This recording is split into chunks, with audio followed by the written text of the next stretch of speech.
Maravilla, si ustedes vieran este set que nos han dejado este rinconcito para trabajar nosotras, Sí. porque está completamente ocupado por equipos de música. Hoy tenemos música en este programa y mañana también hay que decirlo. Ya ustedes vieron, el Grupo Suárez estará aquí con estos dos talentosos artistas nuestros que han participado en concursos nacionales e internacionales y que tienen su grupo. Y mañana tenemos con nosotros a la diva del merengue con su orquesta también.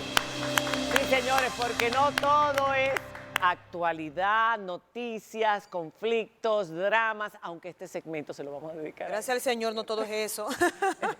Sí, buenas noches, Buenas chicas. noches. Hoy, por supuesto, la atención María Cela está Sí. puesta en el Palacio de Justicia de Ciudad Nueva, donde desde el mediodía comenzó el conocimiento de la medida de coerción contra los hermanos Espaillat.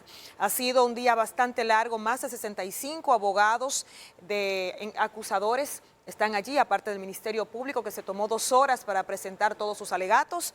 Y nosotros vamos a actualizarnos ahora mismo, pero primero saludar a nuestra querida Diana. Hola, hola Nairobi, hola María Cela, sí, y a eso tienes que agregarle también Nairobi los familiares de muchas de las víctimas mortales de esta Sí, tragedia, así que el Palacio de Justicia de Ciudad Nueva está a toda capacidad en el día de hoy, está lleno, además los medios de comunicación dando seguimiento a esta audiencia en las afueras, esperando que algo se defina, pero esto va para largo. sí, no va a terminar por ahora y quisiéramos que no estamos en el Palacio de Ciudad Nueva, que cierren ahí para nosotros poder tener tranquilidad aquí. No, porque esto parece el Palacio de Aunque Ciudad. se siente así A por lo ver, estrecho que está. es así. Sí, cuando hay músicos siempre es así. Señores, esto va para largo y ustedes saben que una gran parte de los abogados están luchando para que se cambie la definición jurídica o la clasificación jurídica que le ha dado el Ministerio Público, que no necesariamente tiene que ocurrir en el día de hoy, no sabemos si va a poder ser en el día de hoy, ellos quieren que sea homicidio voluntario, dicen que están las pruebas suficientes. Estábamos escuchando a Félix Portes y ahora mismo tenemos a otro abogado, el abogado que representa a las señoras Kiara Liricet Ventura y Luisana Ventura, ambas hijas de la señora Liricet Ventura que falleció en el Jet Set, Jean Christopher Pérez. Buenas noches, Jean Christopher, que ha estado en mesas en esta noche, María Cela. Buenas noches, bienvenido. Buenas noches, María Cela, por acá a las órdenes para aclarar cualquier duda respecto de este proceso que toda la sociedad ha estado atenta en el transcurso del día. Queremos saber justamente eso, cómo ha sido el proceso, los turnos, cuántos abogados acusadores faltan para que le toque entonces a la defensa y qué pasa posterior a eso, para tener una idea del tiempo que nos falta en el día de hoy. Sí, ya casi va concluyendo la parte querellante, restarían algunos 5 abogados para presentar sus conclusiones, luego vendría la defensa técnica a presentar su defensa y sus presupuestos que pretenden hacer valer ante este tribunal.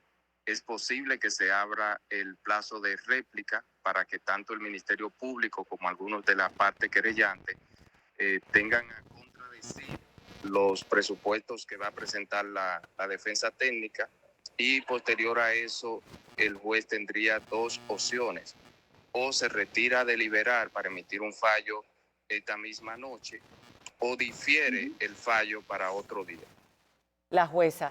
¿Cuál es la expectativa de ustedes? ¿Ustedes creen que esto se va a definir esta misma noche o están preparados para que esto se alargue durante la semana? ¿La pudiste escuchar esa pregunta? No. Diana preguntaba que cuáles son las expectativas, si creen que esta misma noche tengamos una medida de coerción o si se va a recesar para en otro momento dar entonces la decisión.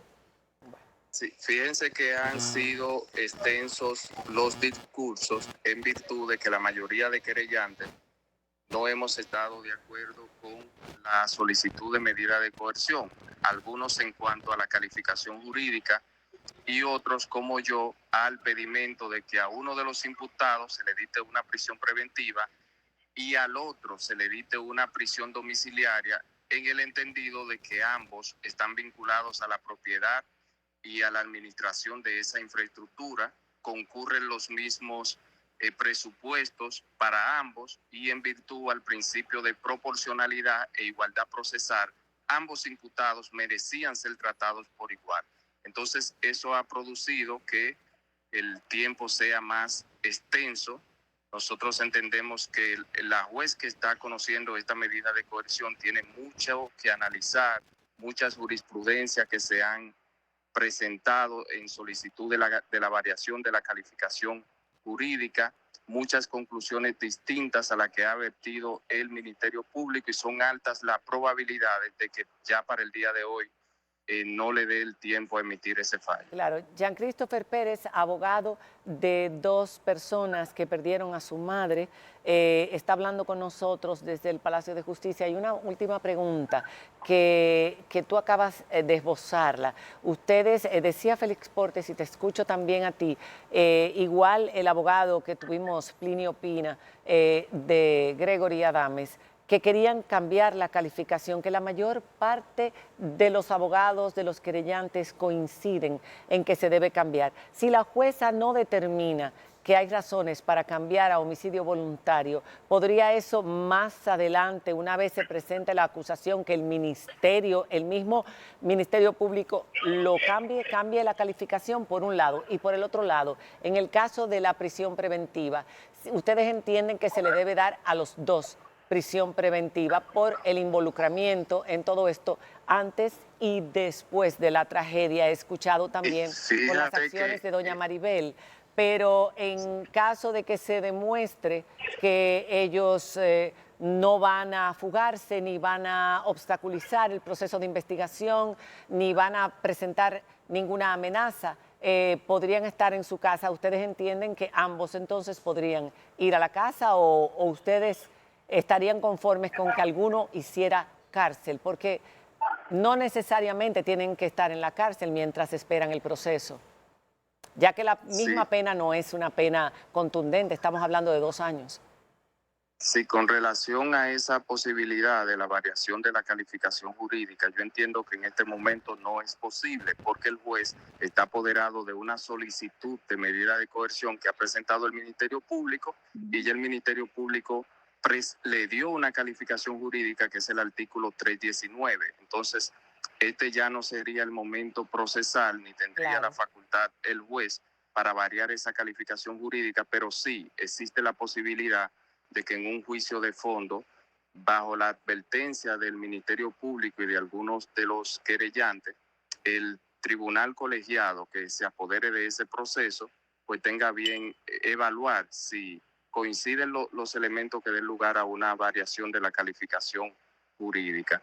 En cuanto a si existe peligro de fuga en los imputados que pudieran ellos lograr una prisión domiciliaria, lo que pasa es que al momento de un juez imponer una medida de coerción, no solo valora el peligro de fuga, sino otras circunstancias, como por ejemplo la alta posibilidad de obstruir el proceso de investigación, la intimidación a testigos, y eso claramente ha sido probado el día de hoy por el Ministerio Público de parte de la señora Maribel Espaillat. Entonces, bajo esas condiciones que la juez de instrucción está obligada a evaluar al momento de imponer esa medida, nosotros entendemos que están todos los elementos para que esta medida consista en una prisión preventiva. Utilizaron el argumento de la entrevista que dio la señora Maribel Espaillat a un periódico de tirada nacional, donde hablaba de Gregory Adames como si hubiese fallecido, o solamente el que fue a su casa y le dijo que no hablara con nadie porque le podían dar 20 años de cárcel a su hermano.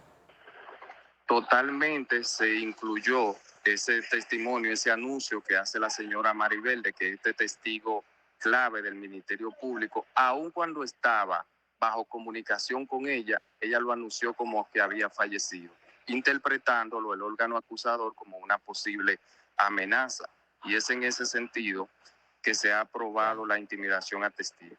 Bueno, muchísimas gracias. Pero en ese sentido, perdón, en ese sentido, Jean Christopher, dices que el Ministerio Público ha aprobado la intimidación de testigos por parte de Maribel Espaillat, pero no es contra ella contra quien se pide la prisión preventiva, sino contra Antonio Espaillat. Contra ella se pide domiciliaria. ¿Pudiste escuchar la pregunta? Ella, nuestra compañera dice... Sí, me la puede repetir. Nuestra compañera dice que aunque se ha probado en el caso de Maribel Espaillat que ha habido intento de intimidación o que ha podido haber alguna especie de amenaza soterrada, no es contra ella que se pide la prisión preventiva, sino domiciliaria, que en ese caso ustedes quieren que se varíe esa petición o que la jueza determine que también debe ir a prisión preventiva. Ana Jayo. Lo que pasa que adicional a esa facultad que tiene el Ministerio Público para presentar sus conclusiones, las mismas facultades las tiene la parte querellante de solicitar una conclusión distinta o una medida distinta si se ha constituido previamente con su querella con constitución en parte civil. Yo creo que hemos coincidido la mayoría de abogados, dejando fuera algunas excepciones, en que la prisión preventiva debe ser para ambos en este caso, porque se han presentado los mismos elementos probatorios y porque también desconocemos el criterio del Ministerio Público para solicitar prisión preventiva a uno y prisión domiciliaria a otro. Exacto. Bueno, pues muchísimas gracias, Jean Christopher, y suerte. Buenas noches. Muchas gracias. Esto va para largo. Ustedes escucharon, exactamente, y puede que no tengamos una decisión en el día de hoy. A veces hemos visto audiencias que se extienden hasta después de la medianoche, pero no necesariamente tiene que ser así. En este caso, el tribunal tiene la facultad de decidir si suspende la audiencia y continuarla en otro momento o si quedarse ahí hasta la madrugada y dar una decisión esta misma noche. Y ya como tenemos cierta experiencia, Diana, es bueno decirle a la gente, pues ya tenemos cierta experiencia con estos casos complejos. Este es un caso complejo, como ustedes pueden ver. Últimamente le hemos dado seguimiento a lo largo de los últimos 4 o 5 años a varios casos complejos que todavía no han llegado a juicio de fondo, la mayoría, pero hemos pasado por estos procesos de solicitud de medida de coerción y hay que recordar que el hecho de que los manden para su casa no significa que ya entienden que son menos responsables o que ya los van a dejar libres, que no van a pasar por el proceso de juicio, etcétera. Esto solamente es medida de coerción, es decir, si van a esperar las audiencias, tanto la preliminar como ya el juicio, en su casa o lo harán en prisión preventiva. Y en caso de que sea prisión preventiva, eso también tiene un tiempo. No es eternamente. Y recordamos que es parte, si llegan a ser condenados, el tiempo pasado en prisión es parte del tiempo que va a cumplir la persona. Todo eso lo hemos ido aprendiendo todos nosotros con todos estos casos, pero para que la gente no empiece a conjeturar y que dejemos que el proceso continúe.